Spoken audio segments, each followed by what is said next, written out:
After reviewing the failure of public education reflected in part 1 of this series, I wrote the online book, Getting the Horse to Drink.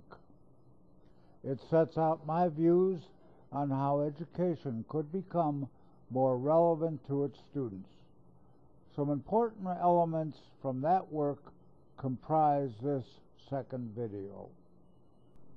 During the 1950s, educational psychologist Benjamin Bloom revolutionized educational thinking by classifying all knowledge into what he identified as being the domains of learning. At the most basic level is the emotional domain. Infants learn that they can control the behavior of adults by the emotions they express. Later, children begin through observation to incorporate the beliefs and values of their culture. The next domain is referred to as the motor domain. This involves all of the learning we do about the use of our bodies, from the baby learning to stand and then walk, to far more sophisticated activities such as throwing a ball, swimming, jumping long distances, and guiding a raft down a swiftly moving river. Many of these behaviors are learned on our own, while others require the teaching of specialists such as physical education teachers and athletic coaches. The final and most complex of all is the cognitive domain. Contained within it are all the things the human being alone is capable of achieving. It involves everything we do with words and numbers, from basic reading and numeric operations to quantum physics and the writing of great literature. There are a number of essential skills which only the human being can acquire.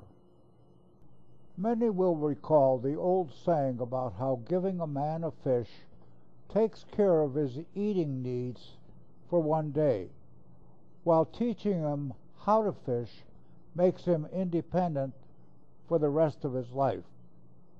The verbs shown in this chart can be likened to the one-day ration of fish. After graduation from high school, the young adult lacks the intellectual tools essential to caring for himself thereafter.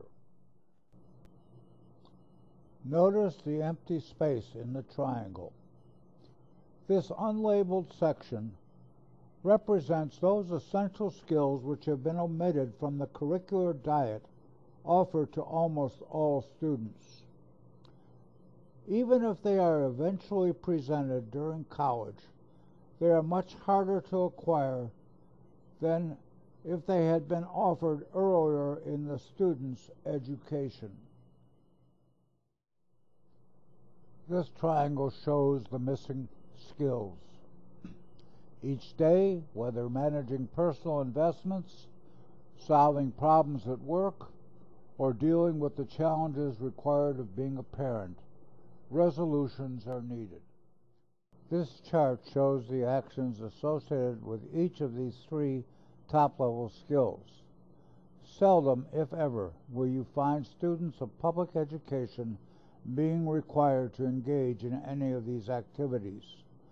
The bottom three skills shown in the second triangle are necessary, but by no means sufficient to prepare students to deal with the problems of daily life. Three elements are necessary to bring about those changes which must be achieved before teachers can implement essential changes in the classroom environment.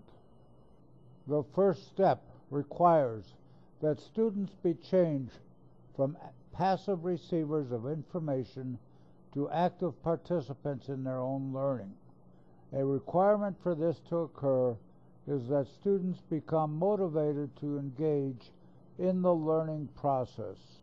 Substantive changes are also required of the classroom teacher. He or she must change from that of being a passive content broadcaster to one of being an active instructional manager. Finally, the actual materials presented must be oriented to the solution of problems, as opposed to the recall and memorization of textbook-based content. As I did in the book, Part 1 of this series of 3 videos identified those factors which are responsible for the failure of public education. In Part 2, I have identified requirements essential for positive change. In the final video in this series, I detail 5 exercises students can use to facilitate learning of some of the top levels of skills comprising Bloom's cognitive domain.